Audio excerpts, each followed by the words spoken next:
Hello, everyone. Welcome into the radio program Simply Life. I'm Keith Casebolt, my dear friend and the creator of the show, Gary C. Johnson.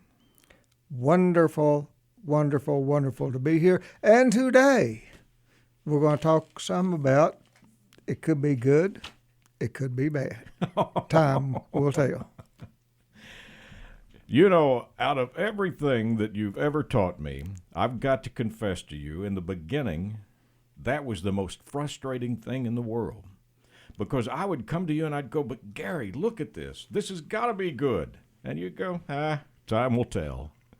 And then I'd come to you and do the same thing and say, Gary, this has got to be bad.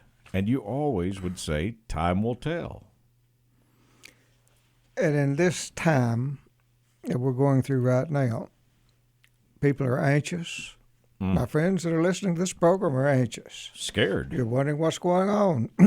You got the virus, you got the presidential election, you got all these things going on, and anxiety is running rampant. The economy, jobs. Shutdowns, everything. So, in the end, my friends, just remember, it could be good, it could be bad. Time will tell. You know, when all of this began over a year ago, you sat quietly and said, you know, Keith, this is going to be horrible, but there may be something good that comes out of it. We may learn something. And you were taking that approach. The virus has been horrible. We've lost thousands and thousands of people. Hopefully, we will learn from this. The thing I learned years ago was when I read that parable about the farmer and the horse. One of the greatest stories I think you've ever told. And I'm trying to remember exactly how it goes because I'd like to share it with my friends. This is the parable. This farmer lived in an area years ago where people barely scraped a living off of their farms. Barely. Everybody was dirt poor. No one even had a horse. Had to plow it by hand. Yep. And this horse wandered onto this farmer's farm out of nowhere. And so he now had a horse to plow his fields. And the farmer was extremely wise. Mm-hmm. His neighbors all came over and said, look how rich you are. How wonderful this is. You now have a horse. This is a godsend. Yep. Yeah. And the farmer says to them, it could be good, it could be bad. Time will tell. So he gets the horse and he plows him and sets out a pretty good sized field with the horse. Comes out one morning and the horse is gone. And he's got all those fields there that he's got to till by hand. But he goes on. So all the people come over and says, "Oh, how unlucky you are! This is horrible. It is horrible. You've got these fields. You now don't have a horse. All the good fortune's gone." And he says, as being a wise farmer, it could be good, it could be bad. Time will tell. Yeah. Well, long about 6 months or so later, the horse came back and it had a colt with it. And he now has 2 horses. And all the people come over and says, look how wonderful this is, that you have 2 horses now. This is so good. Farmer, being extremely wise, said, could be good, could be bad. Time will tell. At this point, the people are like me. They've got to be frustrated and saying, wait a minute, buddy. You got 2 horses. You've got this big garden. Everything's going right for you. You've got to look at me and say this is a good thing, but the farmer won't do it. No, could be good, could be bad. Time will tell. So we go on, and the colt gets up big enough to be broke. Mm-hmm. And his son gets out on the colt, and it throws him and breaks his legs and an arm and just about kills his son and puts him in bed for a while. Now, everybody's got to admit, this is a bad thing. So all the people come over and said to him, look what happened to your son because you have these horses. this is really a bad, bad thing. Farmer says could be good, could be bad. Time will tell. Now it's getting frustrating. Well, his son is laying in bed mending. Uh-huh. The king's army comes through, and they conscript all the able-bodied young men and make cannon fodder out of them for the war, except one, the farmer's son. Who was laid up with the broken legs because of the fall from the horse. Could be good, could be bad. Time will tell. Now, Gary, that parable that you just did, that relates to everything that's going on with us right now, all across the country, in our lives. Right. And so that's the attitude you have to take, my friends. If you take that attitude and let time do its thing, you will be amazed at the pressure and anxiety it will take off of you. It is amazing. So the farmer never reveled in the joy of the gift of the horse, but he never got down and got sad because the horse ran away. He stayed even killed. He stayed calm. Yeah. And he let life be life. Understanding no matter what's going on, it could be good, it could be bad, time will tell. Instead of being overjoyed at something, instead of being down, depressed over something, he just let life flow. Because it could be good or it could be bad. And therein is the wisdom. The farmer was smart enough to say, it could be good, it could be bad. Time will tell. So he wasn't going to predict it either way. No. We could all benefit from that parable if we could just use that example in everything that comes our way. So my friends now know the parable, and they're looking at each other now and saying, that stuff we're whining and crying about could be good, could be bad. Time will tell. Keith, has that ever happened to you? Has it happened to me? I've sat here on numerous occasions and said, oh, Gary, what have I done? This is the worst mistake in the world. And then 6 months later said, hey, Gary, guess what? This is the greatest thing I've ever done. This is going to be great, only to see it change again and go back to, oh, no, it's a mistake. Only again to say, oh, now it's good. We've all had that. In my personal life, just about everything I've ever whined and cried about, in hindsight, was the best thing that ever happened to me. Wow. Now, maybe our friends are saying, Gary, that's tough to say because you had to be disappointed. You've had to be heartbroken. You've had to have things not go your way. I guarantee you, and there's not a doubt in my mind, and the reason there's not a doubt in my mind is because it popped into my mind just before I sat down here what to talk about, that there's some of my friends out there, at least one, that is whining and crying about something right now that in time will be the best thing that ever happened to you. And the reason being, some of the mistakes I've made forced me to make decisions that have brought me to now. And you have asked me time and time again, Keith, where you're at now with the people that are around you and in your life, would you take anything for them? And I've said no. And you've pointed out, well, look where all those mistakes you made brought you to. And now I'm so glad I made them. Right. Had I not made the mistakes, I wouldn't be sitting here with you today. We wouldn't be having this conversation. Every choice that my friends that are listening that you've made in life has brought you to where you are today. Now, trust me, my friends, I bet you've made some bad choices. At least you could look back and say, yeah, those were not good choices. But don't get down on yourself, because anytime you want to know, anytime you want to be topped, I can sit there and top your bad choices all day long. But look at it and say, I'm satisfied with the people in my life and where I am today. Mm-hmm. And I would take nothing for the people in my life, invaluable. Then all of those choices that were bad choices led you to this point in life. and led you to have those people in your life.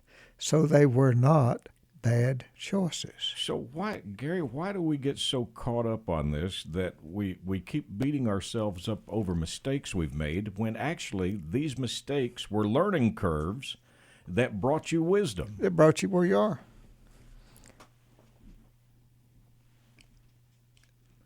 The thing about life is it's a living, ongoing process. And you have to flow with that process and be part of it. Dale Carnegie had a thing in his book where he was talking about life and facing the inevitable and being part of life. Mm-hmm.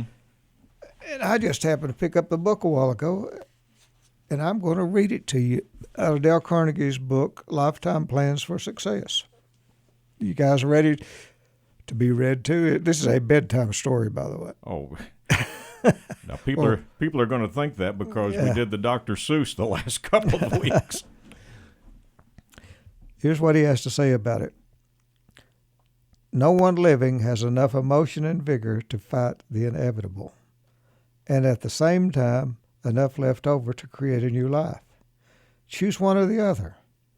You can either bend with the inevitable sleet storms of life, or you can resist them and break. I saw that happen on a farm I own in Missouri. I planted about 20 trees on that farm. At first they grew with astonishing rapidity. Then a sleet storm encrusted each twig and branch with heavy coating of ice. Instead of bowing gracefully to their burden, these trees proudly resisted and broke and split under the load and had to be destroyed. They hadn't learned the wisdom of the forests of the North. I have traveled hundreds of miles through the evergreen forests of Canada. Yet, I have never seen a spruce or a pine broken by sleet or ice. These evergreen forests know how to bend, how to bow down their branches, how to cooperate with the inevitable. The masters of jiu-jitsu teach their pupils to bend like the willow, don't resist like the oak. Why do you think your automobile tires stand up on the road and take so much punishment? At first, the tire manufacturers tried to make a tire that would resist the shocks of the road. It would soon be cut to ribbons. Then they made a tire that would absorb the shocks of the road. That tire could take it. You and I will last longer, enjoy a smoother ride, if we learn to absorb the shocks and jolts along the rocky road of life. What will happen to you and me if we resist the shocks of life instead of absorbing them? What will happen is if we refuse to bend like the willow and insist on resisting like the oak? The answer is easy. We will set up a series of inner conflicts. We will be worried, tense, strained, neurotic, anxious, and miserable. Dale Carnegie. Now, what a great passage for you to read, because what he's talking about in the inevitable is we're going to have bad things happen. We're going to have problems, and we're going to have bumps along the road. And that section goes hand in hand to what the show's about today. Mm-hmm. Understand to look at life as it could be good or it could be bad. Time will tell. Flow with it. Let life be life. And don't beat your brains out trying to fight life, because you will lose. 100%. So when Dale Carnegie has talked about all of the men like Henry Ford and all of these other people, these individuals knew this principle, didn't they? Mm-hmm. Thomas Edison, all of these great men that brought us inventions, they knew the first time that they failed or they had something go wrong, they simply just tried again. He's got another little paragraph I want to read you. Please do. Napoleon and Helen Keller are perfect illustrations of Milton's statement that your mind is its own place. Napoleon had everything men usually crave: glory, power, riches. And yet he said at St. Helena, I have never known 6 happy days in my life. Okay, so now think about this. This is the guy who's trying to conquer the world. He has all the riches, all the gold, everything that any man could want. And this man says, I've never known 6 happy days in my life. While Helen Keller, blind, deaf, dumb, declared, I have found life so beautiful. The mind is its own place, and in itself can make a heaven of hell or a hell of heaven. Now, Gary, let's talk about Helen Keller. There's her quote. Life is a beautiful, wonderful place. If ever there was someone who could curse life, you would think it would be Helen Keller. But this lady actually had a love for life, a reverence, as you've read to us before. Then he's got a little poem in here from a fellow named Douglas Mallock. And here's what it is. That is so neat, I'm going to share it with my friends because it goes right along with my lesson today of it could be good, it could be bad, time will tell, right? Time will tell. If you can't be a pine on the top of the hill, be a scrub in the valley, but be the best little scrub by the side of the hill. Be a bush if you can, if you can't be a tree.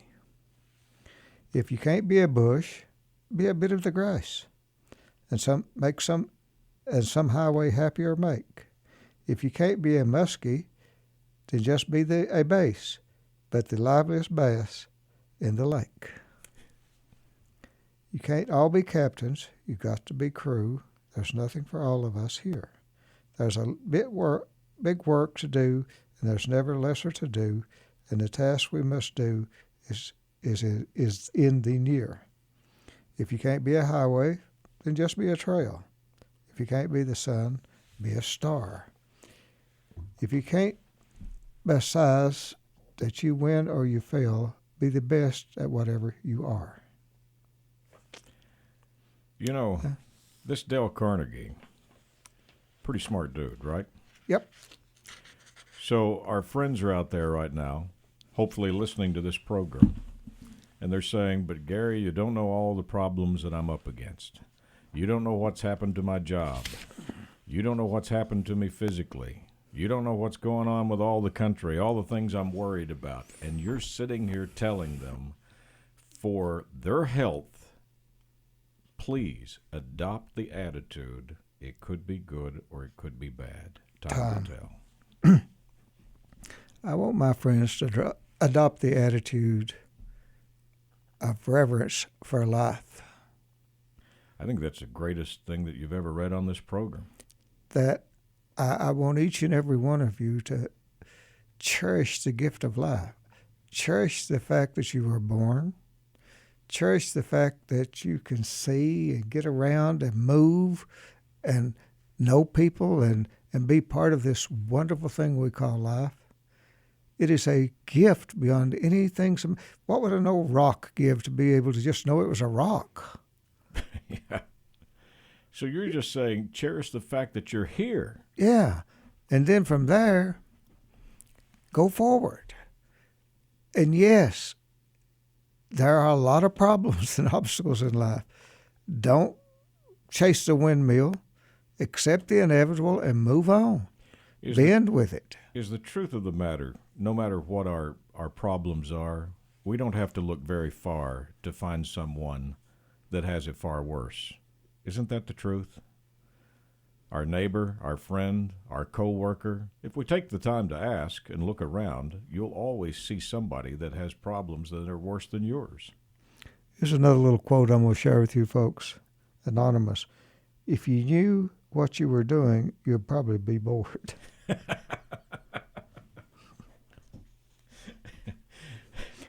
Here's another one by a fellow by the name of Adam Scott. Except some days that you're the pigeon and some days you're the statute. Can I tell our friends that story about yes about you and I doing the television show? Yes, this is a true story. This is the honest to God's truth. About a couple of years ago, Gary and I were doing a television program. We were taping, And I walked out of there, and I stood I stood at the edge of the building, and I thought, Casebolt, those were good programs. Man, you got it going on. You're doing this, and you're doing this, and this is coming around. Things are looking up for you. And I stood up tall, and I said, I'm getting it. I'm proud of everything. And about that time, a big wad of pigeon poop hit me right in the forehead and dripped right down my nose. And I went to the car and I wiped it off, and I called Gary, and I said, this thing you talk about could be a good thing or it could be a bad thing. I just got put back in my place. So if you get out and you start crowing, be careful, because you could get some pigeon poop on you and you could be the statue. And that is a true story. Here's a little quote from a lady named Polly Adler. I'm one of those people who just can't help getting a kick out of life, even when it's a kick in the teeth. Now there's a positive attitude, isn't it? Mm-hmm. No matter what, I'm going to get a kick out of life. Yeah. Maybe in the kick in the teeth, but I'm going to get a kick out. When you started this program, we talked about all the things going on. The one thing that I've enjoyed about doing this program with you, we're sitting here laughing. We're talking about problems. We're talking about the faults that we have, how we can overcome them, how we can be positive, and all of a sudden you start smiling. A fellow by the name of Lord Chesterfield said, be wiser than other people if you can, but do everything in your power not to tell them so. That goes against our nature, doesn't it? Yeah. That's the first thing we want to do. Here's another good one, anonymous. Knowledge is proud that he has learned so much. Wisdom is humble that he knows no more. Those people are so smart. Oh, here's a really good one from Jonathan Swift. No wise man ever wished to be younger. Isn't that the truth? You actually shake when you think of some of the things you did when you were younger. And how many of my friends have fallen into this one from Proverbs? It is so easy to be wise after the event. Hindsight is 20/20. We can all look back on it and go, boy, that was the wrong decision. Here's another one from a fellow by the name of Thomas Sayes. The stupid neither forgive nor forget. The naive forgive and forget. The wise forgive but do not forget. In other words, the wise learned a lesson. Yeah. I just thought I'd share a few of those with my friends, too. You know what it comes down to? A couple of years ago, you started out a January program by saying, this year our goal is to be happier. Mm-hmm. Every day, every minute, every week, every month, our goal is to try to squeeze as much happiness as we can. And you started that a couple of years ago of trying to encourage people to do that. With the attitude that you're talking about, it gives you a chance to be happier. It takes away some of that depression and some of the worry and some of the bad thoughts. Those of you that are anxious, my friends, and concerned and worried, please adopt this. It could be good. It could be bad. Time will tell.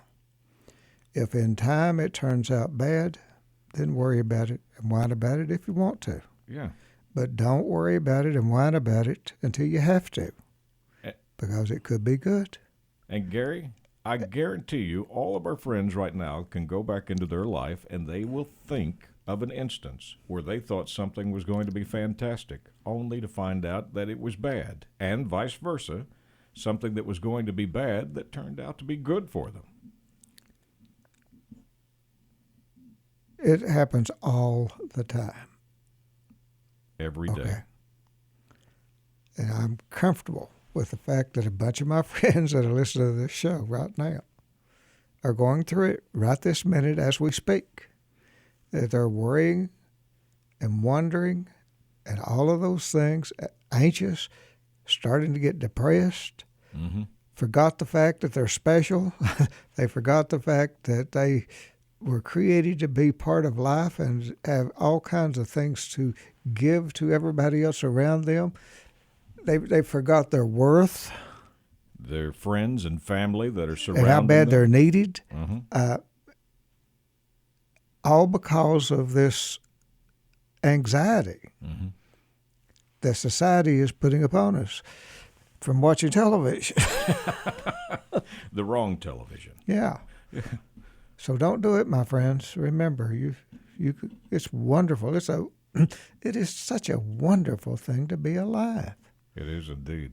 And if you're alive, which you are if you're listening to this, right? Enjoy it. Treasure it. And look around and see if you can find anybody that looks like you. Get on the internet, see if you can find anybody that looks like you. Yeah. Research endlessly to see if you can find anyone that looks like you. You might be able to find someone that has the same name, but they're not going to look like you. Yeah. And then say to yourself, I must be pretty special, huh? Since I'm one of a kind. I'm a one of a kind. Right? Indeed. My friend, what a great lesson.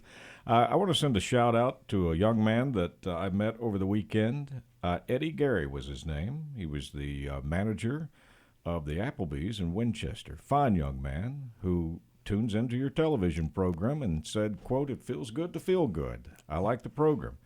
And he was a wonderful guy with a wonderful smile. So if anyone knows Eddie, tell him hello, and we certainly appreciate him watching and listening to the program. Absolutely. You can catch Gary's television program Tuesday nights on WYMT in Eastern Kentucky. 7 p.m. is the time slot. Late night replay is in Central Kentucky on WKYT, your CBS affiliate. If you get up early to start your week or to end it, you can catch us on the Fox affiliate, 6:30 a.m. on Monday and 6:30 a.m. on Friday. If you need to get in touch with Gary, GaryCJohnson.com. My friend, as always, a great lesson. We've got to repeat those words. It could be a good thing. It could be a bad thing. But time will tell. Absolutely, Keith. No question. On behalf of Gary C. Johnson, I'm Keith Casebolt. Thank you so much for tuning into this program. As always, Gary and I look forward to seeing you again next week, right here at this very same time.